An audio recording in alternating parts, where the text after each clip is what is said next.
Eh, este tiempo, eh, lo que vamos a estudiar es el libro de Miqueas, ¿ya? Y tiene un título muy indicativo de lo que es el libro.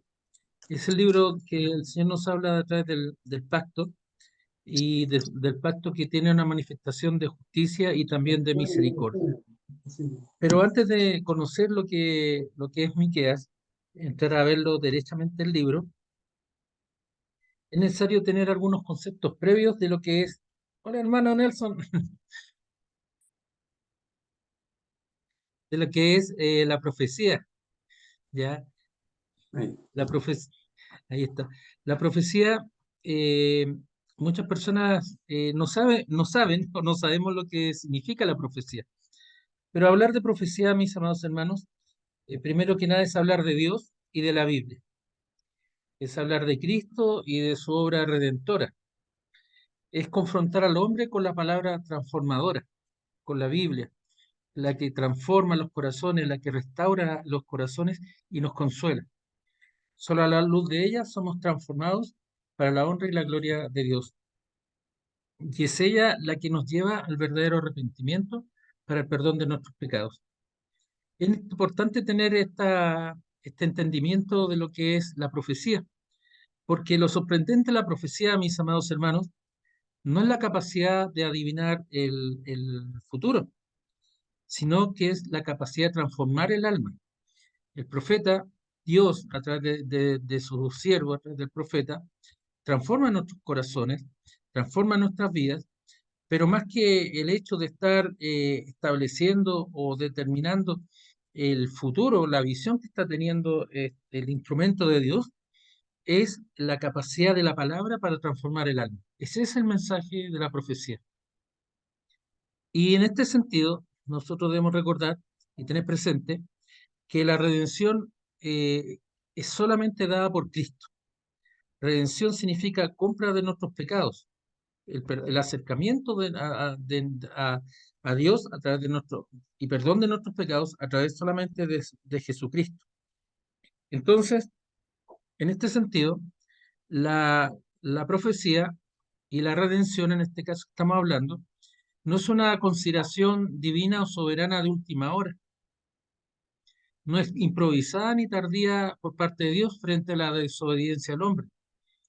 La palabra nos enseña en Hechos 2:23 que a Cristo, entregado por determinado consejo y anticipado conocimiento de Dios, tendisteis y matasteis por manos de inicuos, crucificándolo. En Hechos 2:23, la palabra nos reiteramos, Cristo fue entregado por el determinado consejo y anticipado conocimiento de Dios. Dios ya sabía lo que iba a ocurrir. Dios ya tenía claro lo que iba a ocurrir con su Hijo. Entonces, volvemos a señalar, la redención dada en Cristo no es un hecho sorpresivo para Dios, ni es una decisión tardía o improvisada a última hora. Nosotros a veces hacemos planes en nuestra vida, nos planificamos unos más, otros menos, pero vamos fijando pautas, por ejemplo, los padres con respecto a los hijos, o cuando uno entra a estudiar, empieza a pensar qué es lo que voy a hacer más adelante y empieza uno a planificarse en su vida. Pero si ocurre algo, o nos defraudamos, o nos decepcionamos, o simplemente decimos, bueno, un plan B. Aquí hablamos mucho de cuál es el plan B, y el plan B, el plan C, el plan D, etcétera. Pero acá Dios no es una consideración de última hora, o que lo hayan sorprendido, sino que está Él en su soberanía, en su amor y en su misericordia, y en su justicia, está antes de la fundación del mundo, Él ya sabía lo que iba a suceder. Así nuestro Salvador Jesucristo no fue el remedio de un mal imprevisto, ideado en el momento de su aparición, para enmendar o subsanar errores u omisiones incurridos por parte de Dios al tiempo de la creación. Cristo fue manifestado, no creado, en los tiempos finales por amor de nosotros. Por esto nuestra fe y esperanza está puesta solamente en Cristo y reposa en Él. Entonces, Debemos declarar que la Biblia es enfática en declarar que el único camino válido para ir a Dios es por medio de la sangre preciosa de nuestro Señor Jesucristo. Solo hay un camino, Cristo es el camino, la verdad y la vida. Es un camino único, exclusivo, excluyente de otros. Y agregamos este aspecto excluyente o característica, dado que el hombre siempre pretende otros caminos. Yo soy el camino, la verdad y la vida. Nadie viene al Padre sino por Él, dice Juan capítulo 14, versículo 6. Y esto también lo vemos claramente en la carta a los Romanos, en el capítulo 1, versículos 19 al 21. También vemos que el hombre natural, que está sin Dios, niega la obra de Dios porque está muerto en el pecado, sin Dios ni esperanza. Él no es capaz de ver su pecado, ya que su conocimiento está entenebrecido. El hombre está muerto espiritualmente porque no discierne que insulta a Dios y le ofende. Él piensa en forma caída y si pensare que ha causado daño o perjuicio al Dios verdadero, que es más que solo lo legal o lo ético, con su obrar él lo obrará guiado por un remordimiento cuando ha hecho algo malo, que incluso puede llegar a obtener un sentimiento de pena o de culpabilidad. Por lo que ha hecho, incluso sopesará el castigo que le corresponde y las consecuencias que le sobrevendrán. Pero en este caso, pronto olvidará y justificará su conducta. Entonces, lo que invariablemente encontramos en el corazón del hombre es que éste está controlado por deseos fervientes y mentiras que han sustituido al Dios viviente y verdadero. Solo a la luz de la palabra, nosotros somos transformados. Solo a través de la palabra de Dios, nuestros corazones son transformados en la obra redentora de Cristo, para la honra y la gloria de Dios. Es la palabra del Evangelio la que nos lleva al arrepentimiento, al perdón de nuestros pecados, el perdón de Dios a través del arrepentimiento y fe salvíficos. Así, el presente estudio sobre el mensaje de Dios entregado por el profeta Miqueas, vamos a estudiar el cumplimiento del pacto de Dios para con su pueblo, en el aspecto de su justicia y misericordia. Y como en medio de los tiempos, el mensaje profético hoy manifiesta la obra redentora en nuestro Señor Jesucristo, que nos transforma para ser más a la imagen de Cristo, santos e irreprensibles delante de Él. Así, mis amados hermanos, el tiempo de reflexión que vamos a tener por delante, en buscando el entendimiento de la promesa, les propongo utilizar la versión Reina Valera 1960, que es la que yo utilizo, pero también hay otras versiones que, por ejemplo, la Biblia de las Américas, o Biblia de la Reforma, o Biblia de Ginebra, que es la que también se utiliza mucho. Y también algunos hermanos utilizan la Biblia NBI. Yo no está el estudio basado en qué Biblia usted utiliza, sino en que la mejor manera usted puede acceder al conocimiento de la palabra a través del texto que usted esté ocupando.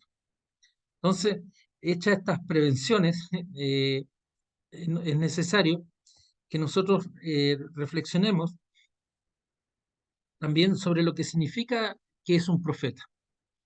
Y aquí es importante tener claridad en el concepto, porque muchas veces las personas utilizamos la palabra profeta en forma equivocada. Entonces, para precisar cuando estamos hablando del profeta, es necesario considerar lo siguiente.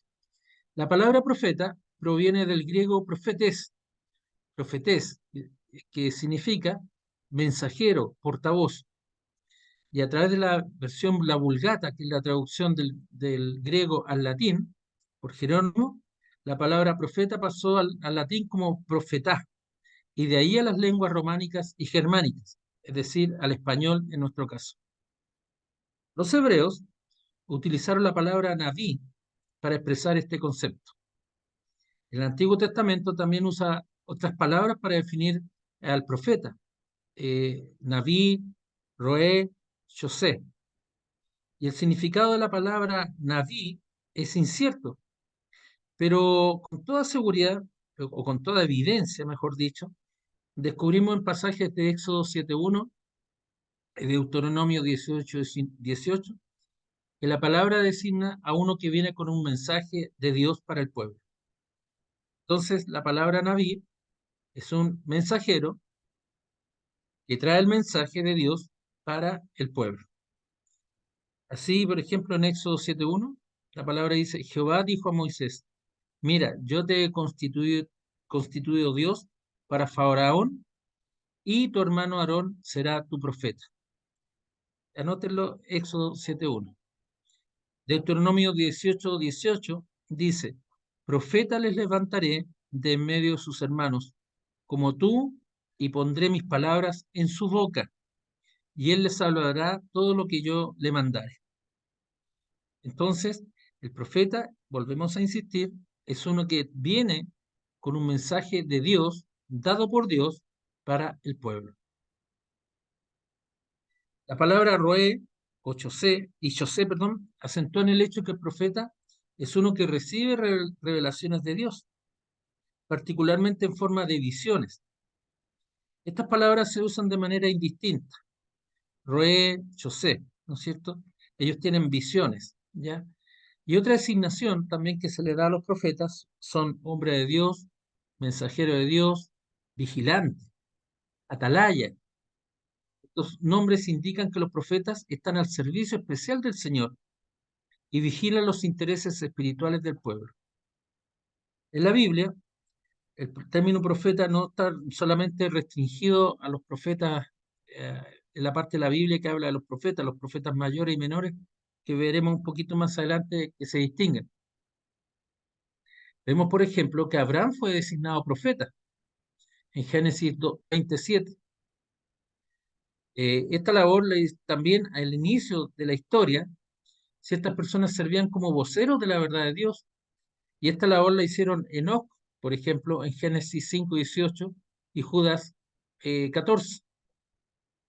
Noé, Noé, en 2 Pedro 2:5 y en 1:20 y 21. Isaac, en Génesis 27:28 al 29. Jacob, en Génesis 49:8-11. Y Moisés fue a quien Dios primero designó profeta. Y eso lo encontramos en Deuteronomio 18, del 15 al 22. Yo les doy las citas bíblicas para que después las puedan estudiar ustedes, pero creo que es bueno mencionar, por ejemplo, Deuteronomio 18, del 15 al 22. Dice así la palabra del Señor. Profeta de en medio de ti, de tus hermanos como yo, te levantará Jehová tu Dios, a él oiréis. Conforme a todo lo que pediste a Jehová tu Dios en Horeb, el día de la asamblea, diciendo, no vuelva yo a oír la voz de Jehová mi Dios, ni vea yo más a este gran fuego, para que no muera. Y Jehová me dijo, has hablado bien en lo que han dicho. Profeta les levantaré de en medio de sus hermanos, como tú, y y pondré, y pondré mis palabras en su boca, y él les hablará todo lo que yo le mandare. Mas a cualquiera que no oyere mis palabras, que él hablara en mi nombre, yo le pediré cuenta. El profeta, y tuviera la presunción de hablar palabras en mi nombre, a quien yo no le haya mandado hablar, o que hablar en nombre de dioses ajenos, el tal profeta morirá. Y, hay Dios promete un profeta como Moisés, está enseñando al pueblo que Dios va a utilizar a hombres e instrumentos para entregar la palabra, la enseñanza hacia el pueblo. Así, nosotros debemos de ver que Dios prometió que a Moisés le seguiría una sucesión de profetas, hasta que al fin se levantaría el sumo profeta, cuyas palabras tendrían la autoridad definitiva.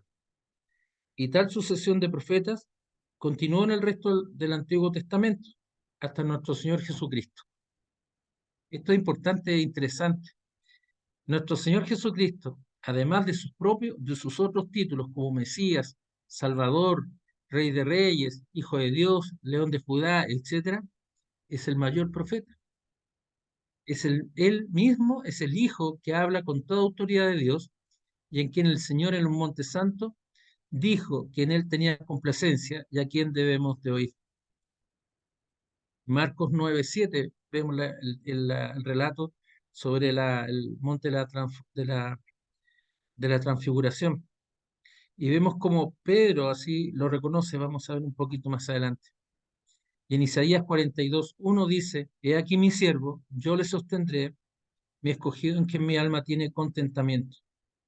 He puesto sobre él mi espíritu, él traerá justicia a las naciones. Entonces, mis amados hermanos, hemos dado toda esta vuelta para poder entender qué es lo que significa un profeta. Porque las personas muchas veces olvidamos lo que es un profeta. No tenemos la claridad necesaria de entender lo que es un profeta. Pero un profeta es aquel que trae el mensaje de Dios. Él no es Dios, pero es un instrumento de Dios. Un hermano, un día conversando con él, me decía: el profeta, el profeta es aquel que trae la palabra de Dios, es aquel que trae el mensaje de Dios, pero él es el mensajero, no es la noticia. La noticia viene dada por Dios. Tampoco es el emisor del mensaje, no es el rey, sino que él trae la noticia. Entonces, de esta manera, nosotros también veremos ahora, y después veremos todos estos conceptos que ahora nos parecen un poquito raros o extraños. Vamos a hablar sobre Jesús el profeta, de nuestro Señor Jesucristo el profeta. A través de él tener la obra mesiánica de salvación. Y solo por medio de nuestro Señor Jesucristo es necesario que Cristo cumpliera en plenitud los oficios de profeta, de sacerdote y rey de su pueblo. Cristo detenta tres oficios, que es rey, profeta y sacerdote. Entonces, cuando Adán no tenía pecado, pues él poseía una mente clara, un corazón puro y una voluntad correcta, pero por la caída perdió todo eso. Por la depravación del hombre entró el pecado, entró la muerte. Así, en el plan de redención, Dios estableció tres oficios distintos y separados y que fueron desempeñados en plenitud por nuestro Señor Jesucristo. Cristo tenía plena conciencia de sus oficios y los entendía perfectamente y a cabalidad. Así, repitamos, los oficios de Cristo son de profeta, sacerdote y rey de su pueblo. Durante los tiempos del Antiguo Testamento, estos oficios habían sido realizados por profetas verdaderos y falsos, sacerdotes buenos y malos, reyes buenos y otros malvados. En la Biblia vemos mucho de esa enseñanza, ese contraste entre profetas verdaderos y falsos, sacerdotes buenos y malos, reyes buenos y otros malvados. En los buenos y verdaderos se podía aprender algo y podemos aprender de la gloria de la gloria del futuro Mesías. De los malos y los falsos profetas también se aprende. La Biblia, uno a veces se pregunta por qué aparecen esas historias de gente tan mala, tan malvada. Es porque también nosotros aprendemos y aprendemos la incapacidad del hombre y su necesidad de la intervención divina. Es importante considerar ese hecho porque a veces, yo les comento a los hermanos a veces, si fuera ahora, si nosotros Dios nos hubiera dicho, escribe tú la Biblia, supongamos un ejercicio ficticio, ¿no es cierto? Y Dios nos hubiera dicho, escribe tú la Biblia, nosotros le hubiéramos sacado todas esas partes donde el hombre es un pecador, donde están las malas familias, donde hay reyes malvados, donde hay sacerdotes que mienten, donde se engaña. Yo creo que la Biblia nuestra habría tenido muy pocas páginas, muchas menos. ¿Por qué? Porque siempre nos gusta mostrar lo mejor de nosotros. Pero Dios quiere que nosotros veamos lo que es su bondad, su generosidad, la gloria de Cristo. Pero también nos quiere mostrar y enseñar la incapacidad del hombre y la necesidad que tenemos de la intervención divina. Ese es el sentido de los relatos bíblicos. En Cristo se cumplió la promesa de vida eterna, de cumplimiento dada por Dios en el momento de la caída. Él venció el pecado, la muerte y a Satanás. Cristo como profeta nos reveló la voluntad de Dios para nuestra salvación, no solo cuando estaba en los días de la carne, de su carne, sobre la tierra, sino que hoy en día nos habla también a través del Espíritu Santo, en la palabra profética, revelada en su palabra, y el Espíritu, que es la voluntad de Dios para nuestra salvación. En Cristo se cumplen los tres oficios, ya que Él es la cabeza y el salvador de su iglesia. Es pleno y por eso debe ser alabado y honrado. Entonces, donde no es reconocido como la cabeza de la iglesia, ni como el salvador, aquella no puede ser su iglesia. Quisiera yo avanzar un poquito en un tema bien interesante este que estamos hablando. Voy avanzando rápido porque son ideas que hay que tener presente, como les he dicho. Eh, Consideraciones sobre la enseñanza de los oficios de Cristo. Hay un autor que se llama Gerdaus Voss, que es considerado el académico de los académicos en cristología. Y él estudió la persona de Cristo en los aspectos de mediador y también estudió lo que decían los reformadores, Wesley y Juan Calvino principalmente, que fue el primero, este último, el primero en darle un lugar formal dentro de del estudio de la naturaleza o de la doctrina de dos naturalezas de Cristo, Dios y hombre en una sola persona. Entonces, el triple oficio de Cristo es una doctrina basada en las enseñanzas del Antiguo Testamento y establece estas funciones u oficios en el ministerio terrenal, profeta, sacerdote y rey. Entonces, hechas estas consideraciones, mis amados hermanos, vamos a entrar más derechamente ahora a lo que significa los profetas. Ahora vamos a hablar en general de los profetas.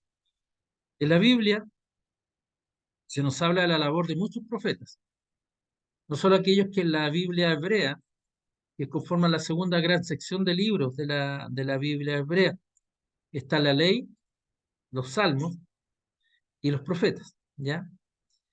Como por ejemplo, Samuel, Gad, Natán, por mencionar algunos, realizaron actividades proféticas, pero ellos no tienen un libro específico como profetas. Entonces, hay libros que sí, que son escritos por profetas y que están inspirados obviamente por el Espíritu Santo, que se conocen como cuatro profetas mayores. Y la palabra mayor se refiere a su extensión. Los profetas mayores son Isaías, Jeremías, Ezequiel y Daniel. Y hay otros 12 profetas menores que se conocen o de menor extensión.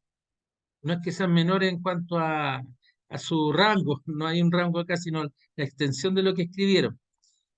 Y ahí tenemos mencionados a Oseas, perdón, Oseas, Joel, Amós, Abdías, Jonás, Miqueas, Nahum, Habacuc, Sofonías, Ageo, Zacarías y Malaquías. También se ha podido establecer una nueva clasificación, u otra clasificación, mejor dicho, de los profetas en cuanto al tiempo del exilio. Se habla de profetas exílicos, o preexílicos, mejor dicho, antes del exilio, profetas exílicos que nacen y surgen, mejor dicho, dentro del exilio, por ejemplo, Daniel, y también están los profetas post-exílicos, es decir, en relación a su regreso después de la caída de Jerusalén, después del exilio. Y estos son los elementos importantes. El Israel, hay dos reinos, el reino de Israel o del norte cayó frente a los asirios y Judá frente a los babilónicos o caldeos. Entonces, vamos viendo, también hay una tercera clasificación que podemos ver, que es si la profecía es apocalíptica o no. Y esto dice relación con la narrativa, y dado que en él expone sueños, visiones e interpretaciones de los últimos tiempos. Por ejemplo, el profeta Joel es un profeta apocalíptico. Muy interesante eso, ya no solamente Daniel. Algunos dicen que Daniel no es apocalíptico, son muchas cosas, pero asumamos el rango general. Joel es apocalíptico Y nosotros, lo personal, pensamos que sí Miqueas comparte ese género, ¿ya? Porque nos habla la visión futura escatológica sobre el Mesías. Eso lo vamos a ver durante el tratamiento que demos en nuestra clase. Miqueas profetizó primero sobre el juicio futuro por los pecados de Samaria y de Jerusalén. Dios usaría la nación asiria para juzgar y castigar a Israel, y luego los caldeos para castigar a Judá. Como tantas profecías del Antiguo Testamento, estas tienen una doble aplicación, tanto para la nación de Israel en ese momento, como para el futuro lejano en ese tiempo, hasta la segunda venida de Cristo, para la iglesia. La palabra de Dios es una palabra viva y eficaz.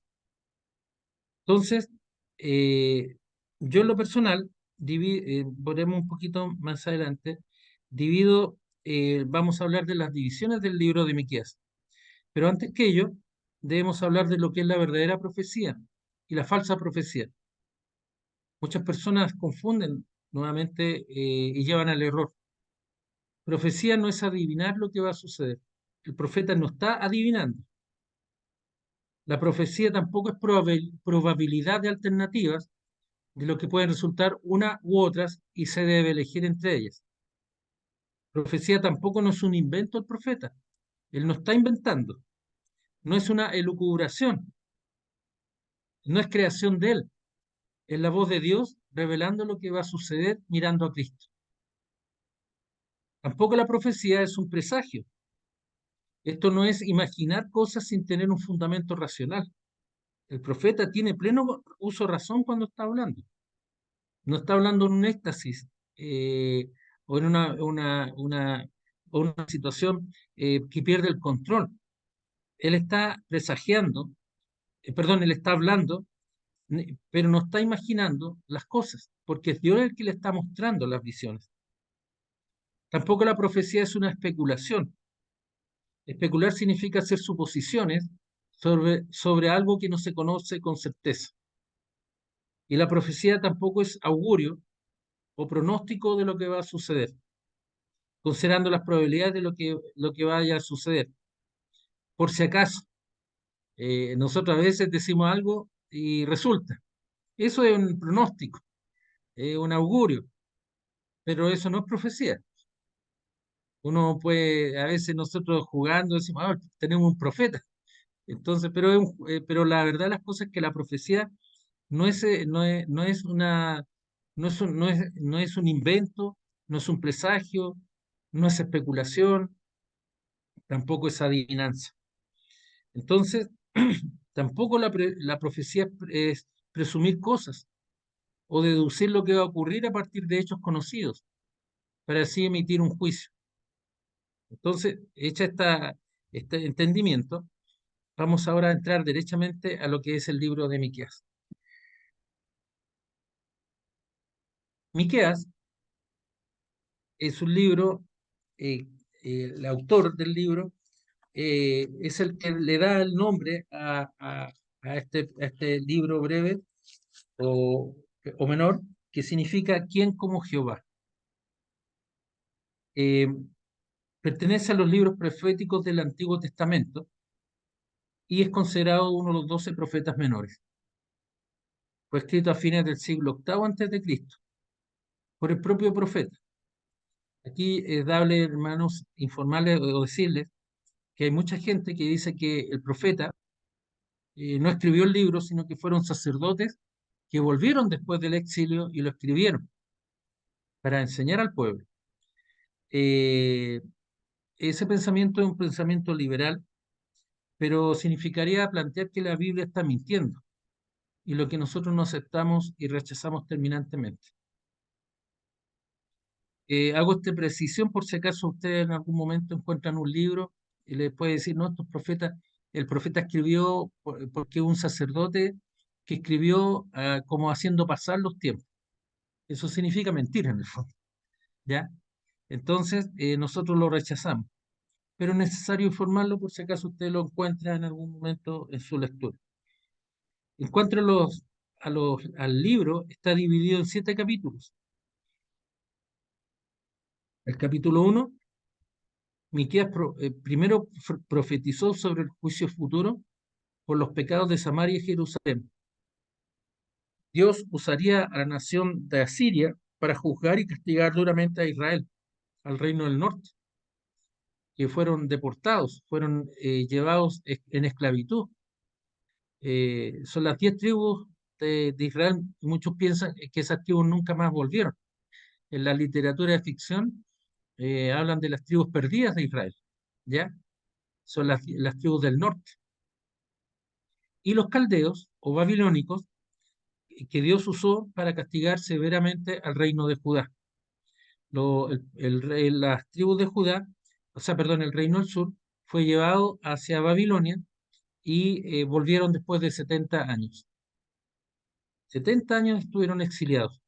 Fue destruido ahí el primer templo de Jerusalén. Cuando ustedes a veces escuchan a las personas que dicen hay un tercer templo, va a llegar el tercer templo que se está construyendo. Hoy en día, perdón, en el tiempo de la pandemia se dio mucho eso, que las personas leían o hablaban del tercer templo. Todavía se habla de ello, pero el primer templo fue destruido por los caldeos o babilónicos. Después vamos a entrar en las fechas. Capítulo segundo de Miqueas, el pueblo de Samaria y Jerusalén se habían vuelto tan pecadores que incluso pasaban el tiempo de descanso y de dormir por las noches planeando cómo harían el mal el día siguiente. Ellos serán culpables de codicia, de violencia, opresión de los pobres, seguían a falsos profetas, es decir, no escuchaban la palabra de Dios enviada a ellos. En respuesta a ello, Dios estaba preparando un juicio horroroso contra ellos. En Miqueas 3, Miqueas profetizó y señaló a los responsables y predicó en contra de los gobernantes injustos, quienes amaban el mal y el dinero y odiaban el bien. Los sacerdotes que no enseñaban al pueblo y solo realizaban ritos o sacrificios, sus rituales no eran auténticos porque sus corazones eran impuros, no honraban verdaderamente a Dios. Los falsos profetas indujeron a que el pueblo pecara alejándose de Dios, engañándolos. En el capítulo 4, Miqueas nos enseña que el Mesías reinará y Jerusalén será la capital del mundo. Para el gobierno, la adoración, la batalla final que pondrá fin a todas las guerras, por lo que las espadas se convertirán en arados y reinará la paz. En este capítulo 4 es que uno puede sostener, capítulo 4 y 5, puede sostener la mirada escatológica de parte de Miqueas, del profeta Miqueas. Escatológico significa últimos tiempos. El capítulo 5 al 7, Miqueas también profetizó sobre la primera y segunda venida de Cristo. Mientras tanto, sin embargo, le recordó a Israel sus pecados. Dios había sido bueno al sacarlos de la esclavitud de Egipto, al no permitir que Balaam los maldijera. Sin embargo, el pueblo respondió desagradando a Dios. Sus corazones eran impuros y esto impedía su relación con Dios. Eran violentos, deshonestos, torcidos y engañosos. Así Dios los juzgaría por sus pecados y vilezas. Sin embargo, en el capítulo 7, la grandeza de Dios se revelará al final del libro cuando demuestre su misericordia y perdone el pecado de su remanente. Vamos a aprender que la palabra remanente no es lo que sobra. Remanente significa lo escogido por Dios. Las personas siempre dicen un remanente como porque usamos en las restas cuando somos niños, decimos lo que sobra, lo que el remanente, el residuo y otras palabras por el estilo. Es lo que sobra, no es lo que quedó, sino lo que Dios escogió. Eso es un remanente. También, entonces, importante, eso lo vamos a ir aprendiendo a lo largo de nuestro estudio. Un autor, Henderson, dice que este libro se puede dividir en dos partes. La primera, del capítulo 1 al 5, y la segunda parte del 6 al 7, que considera que son más generales y didácticos en su carácter. Matthew Henry también nos enseñará que el libro se puede dividir en tres partes. el capítulo 1 y 2, la segunda parte del capítulo 3 al 5 y la tercera parte del capítulo 6 al 7. Y cada una de las partes o divisiones que él señala comienzan con la palabra oíd. Vean ustedes en su Biblia, por ejemplo, en capítulo 1:2 dice, oíd pueblos todos. En el capítulo 3:1 dice, dije, oíd ahora. ¿Se dan cuenta? Y en el capítulo 6:1 de Miqueas dice, ahora oíd ahora lo que dice Jehová. Te los voy a repetir. Miqueas 1:2, oíd pueblos todos. Miqueas 3:1, dije, oíd ahora. Miqueas 6:1, oíd ahora lo que dice Jehová. La primera parte comienza con la reprensión de los pecados, el castigo. La segunda por el anuncio del castigo. Y la tercera parte por la promesa de las bendiciones mesiánicas. De esta manera, Matthew Henry distingue la división del libro de Miqueas. Hay una Biblia que se llama Ryrie de Study Bible, Biblia de Estudio Ryrie, eso significa, que habla del capítulo 1 al 4, versículos 1 al 4, el capítulo 3, juicio sobre los gobernantes, juicio sobre los falsos profetas, juicio sobre Jerusalén. El capítulo 4 lo divide en las glorias del reino mesiánico, los padecimientos que han de proceder a la inauguración de dicho reino. Capítulo 5, la primera venida de Cristo, del Mesías, y la segunda venida del Mesías. Eso vamos a ir viéndolo más adelante vamos viendo solamente aspectos generales. En lo personal, en lo personal, yo pienso que lo que el Señor nos muestra es una visión, yo divido, déjame un segundito, por favor, para que, deme un segundito, por favor,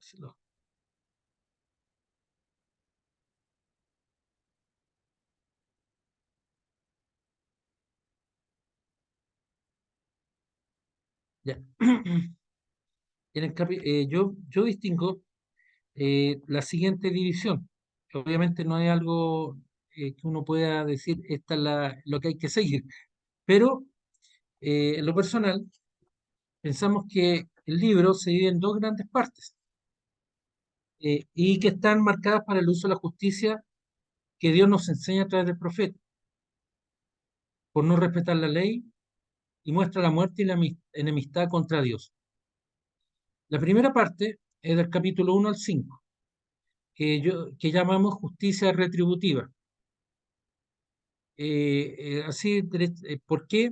Porque Dios castiga a su pueblo por su grave pecado y hay consecuencias en ofender al Dios verdadero, al Dios del pacto. En la segunda parte, sería el capítulo 6 y 7, yo hablo sobre la justicia restaurativa, donde se presenta Dios frente a su pueblo, donde el Señor nos muestra que éste debe necesariamente reconocer su pecado y su condición de pecador. El pueblo ve las consecuencias y las vive, se arrepiente, reconociendo que ha ofendido al Dios verdadero y necesita de su misericordia, y él responderá con ella, cumpliendo así el pacto. Entonces, lo personal, esto es un pensamiento mío, justicia retributiva, Dios castiga a su pueblo por su grave pecado, y hay consecuencias en ofender al Dios verdadero, al Dios del pacto. La segunda parte, sobre la justicia restaurativa, la cual Dios nos restaura, Dios nos levanta, Dios nos recoge en nuestra condición de pecador y donde nosotros debemos de arrepentirnos y reconocer el pecado, reconocernos como pecadores. Vemos las consecuencias de nuestro pecado y las vivimos. Hay dolor, hay sufrimiento, pero nos arrepentimos reconociendo que hemos ofendido al Dios verdadero y que necesitamos de su misericordia y Él responderá cumpliendo el pacto. Este libro también eh, es muy interesante porque el capítulo de Miqueas 5, del 1 al 5, él ha suscitado especial interés porque es una de las profecías más concretas del Antiguo Testamento. Dice así: Mas tú, Belén Éfrata, aunque menor entre las familias de Judá, de ti ha de salir aquel que ha de dominar en Israel. Esta profecía es una profecía la más concreta del Antiguo Testamento referido al Mesías. Y lo vemos en Miqueas capítulo 5, versículos 1 al 5. En el Nuevo Testamento, los evangelistas reconocen en Belén Éfrata al lugar designado para el nacimiento del Mesías. Ahora que estamos entrando ya en Navidad, aquí siempre se recuerda esta profecía, pero no fue, es una profecía citada por los evangelistas y que se refiere al nacimiento del Mesías. Según podremos ver, la profecía se cumple en Jesús, nacido en Belén de Judá en tiempos del rey Herodes. Veamos lo que nos dice Mateo 2, del versículo 1 al 6. Mateo 2, versículos 1 al 6. Dice así la palabra del Señor.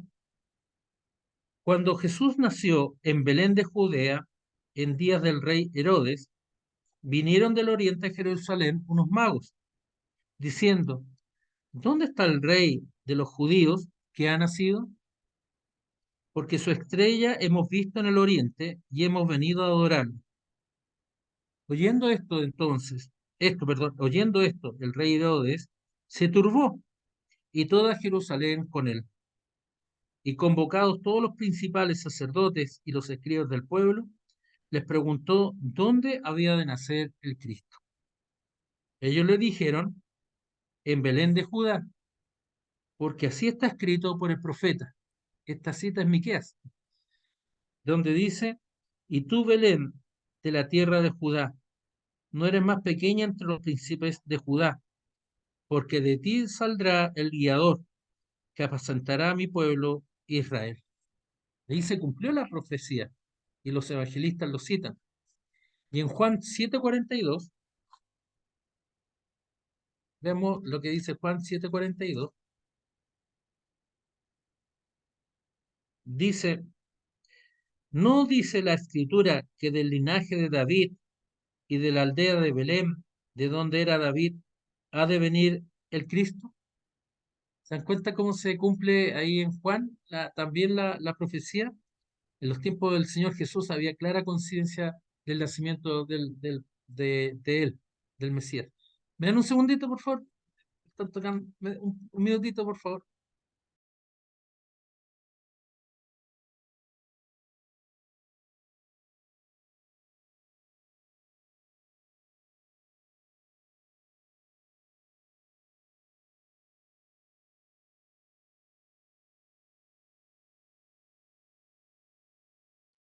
Ahora sí. Ahí se dan cuenta cómo está citado en Mateo 2, del 1 al 6, y en Juan 7:42. Y también veremos que, entre otros aspectos, que el mensaje profético Miqueas fue enseñado por nuestro Señor Jesucristo en su ministerio, que refuerza el carácter del libro inspirado, según veremos oportunamente. Matthew Henry considera que el versículo más importante, con mayor probabilidad, está en el versículo 6:8 de Miqueas, capítulo 6, versículo 8 de Miqueas, que dice lo siguiente: Oh hombre, él te ha declarado lo que es bueno. ¿Y qué pide Jehová de ti? Solamente hacer justicia, llamar misericordia y humillarte ante tu Dios. Vemos cómo ¿por qué lo menciona? Porque en el capítulo eh, eh, en Mateo 23:23, veamos lo que nos dice Mateo.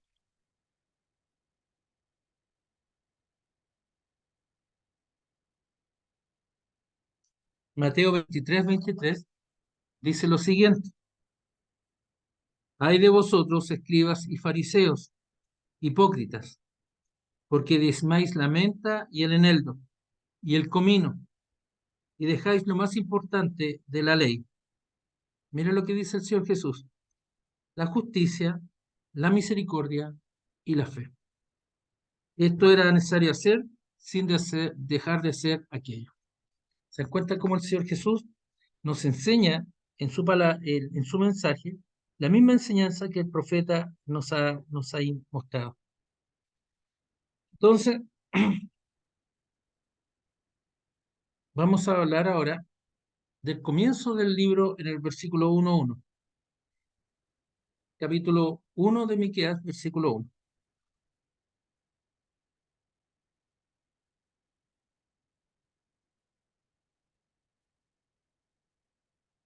Miqueas 1:1 nos dirá lo siguiente.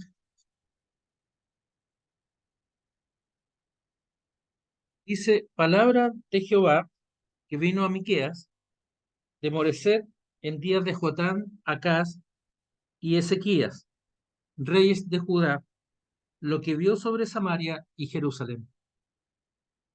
Este versículo 1:1, que es introductorio al mensaje profético, Miqueas nos dice que es Dios, Jehová el Señor, quien hablará contra Samaria y Jerusalén. Esto nos permite afirmar y considerar el carácter del profeta como embajador o enviado de Dios a su pueblo. Y lo que él expondrá en el mensaje no son ideas propias del profeta y tampoco son ideas de hombre, sino que es el Señor mismo quien hablará por medio de él, donde Jehová lo usará en un tiempo de dolor de Dios para con el pueblo de Israel, pueblo que vivirá la ruina, la destrucción y el exilio por parte de Asiria, y anticipará el castigo del reino de Judá, que será destruido por el imperio caldeo o babilónico. Miqueas, en su capítulo 1:1, es individualizado y descrito a través de una redacción muy breve, como podemos ver, pero no por ello menos profunda, porque lo importante es el mensaje profético que será entregado al lector, al oyente, y lo que se le informa de quién es el autor. Su misión se expresa de la siguiente manera: palabra de Jehová, perdón, que vino a Miqueas de Moreset en días de Jotán, Acaz y Ezequías, reyes de Judá, lo que vio sobre Samaria y Jerusalén. En la versión de las Américas dirá algo semejante, muy semejante, y dirá lo que vio acerca de Samaria y Jerusalén, repitiendo la palabra del Señor que vino a Miqueas de Moreset en los días de Jotán, Acaz y Ezequías, reyes de Judá, lo que vio acerca de Samaria y Jerusalén. La Biblia NBI nos enseña lo siguiente, o nos dice lo siguiente: los que tengan la NBI, es el mensaje dado por el Señor a Miqueas, que vivió en el pueblo de Moreset durante los reinados de Jotán, Acaz y Ezequías, reyes de Judá. Este mensaje está dirigido a Samaria y a Jerusalén, recibido por Miqueas en forma de visiones. Entonces, este capítulo 1:1 nos está presentando la persona del profeta Miqueas. Es probable que el nombre Miqueas sea una abreviatura de Micaías, quien como Jehová. Nos dice que Miqueas, el capítulo 1:1, era de un pueblo que se llamaba Moreset Gat, que es una población situada a unos 20 millas al sureste de Jerusalén, cerca del límite con los filisteos, por lo que presumiblemente pertenecía a la tribu de Judá. Miqueas vivió entre los años 750 al 700 antes de Cristo. Desempeñó sus actividades proféticas bajo los reinados de Jotán, Acaz y Ezequías. Ten cuenta que harta información nos va dando cuando nos describe los reyes. Y nos va diciendo que en esa época, en el año 722 a.C., los asirios atacaron el reino del norte, venciéndolo y sometiéndolo a la cautividad. Esto se refiere al capítulo 1 y el versículo 5:5 de Miqueas. En la tierra misma, el pueblo de Dios, Miqueas también se encontró con serios problemas, tales como el ofrecimiento de una adoración meramente formal, sin temor a Dios, la idolatría y la opresión que sufría el pueblo de parte de sus líderes. Miqueas vivió un tiempo de guerra cruel. Vio desatarse la guerra entre el reino del norte y el reino del sur, con 120.000 muertos en el reino del sur. Esto aparece en Segunda Crónicas 28:6.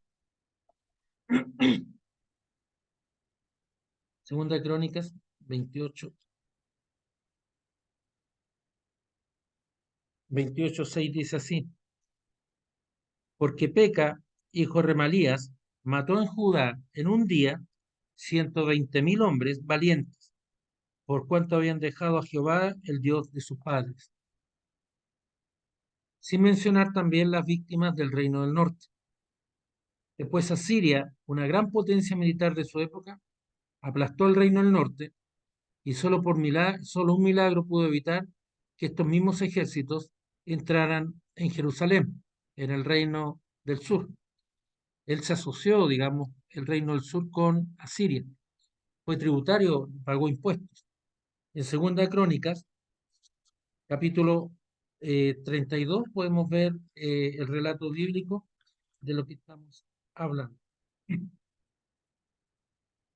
Segunda Crónicas, capítulo 32. El versículo 27 específicamente: y tuvo Ezequías riquezas y gloria, perdón,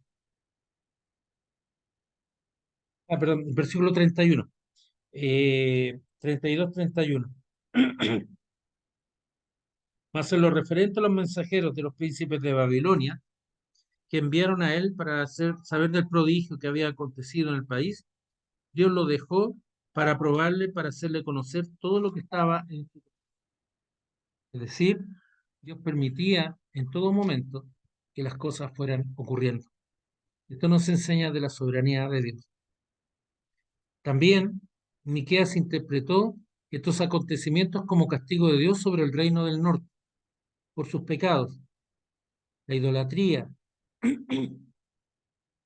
la adoración de Baal, habían sacrificios rituales de niños, magia y adivinación. Segunda Reyes 17, versículos 16 al 17, dirá lo siguiente: dejaron todos los mandamientos de Jehová su Dios y se hicieron imágenes fundidas de 2 becerros y también imágenes de acera, y adoraron a todo el ejército de los cielos y sirvieron a Baal, e hicieron pasar a sus hijos y a sus hijas por fuego, y se dieron a adivinaciones y augurios, y se entregaron a hacer lo malo ante los ojos de Jehová, provocándole a ira. Entonces, estas actividades pecaminosas ahora se habían infiltrado hacia el sur, hacia Judá, de manera que Miqueas se refirió a la Jerusalén como lugares altos, que es el lugar común que se le daba a los lugares de adoración a los dioses paganos.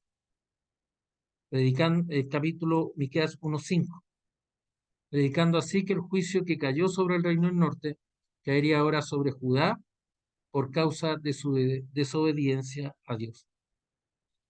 La próxima semana, mis amados hermanos, veremos cómo la historia bíblica nos enseña claramente que el abandono de la fe verdadera redunda en ruina y maldición. Es decir, hay consecuencias del abandono de la fe. Uno no puede, no es cosa menor decir yo abandono la fe, me siento lejano, sino que aquí el Señor nos va mostrando que el abandonar la fe hay ruina y maldición para su pueblo. Eso, mis amados hermanos, por esta noche. No sé si alguna pregunta. Fue un poquito, yo sé que sonaba un poquito muchos conceptos al principio, pero era necesario darlos para poder contextualizar, digamos, la enseñanza que vamos a tener posteriormente.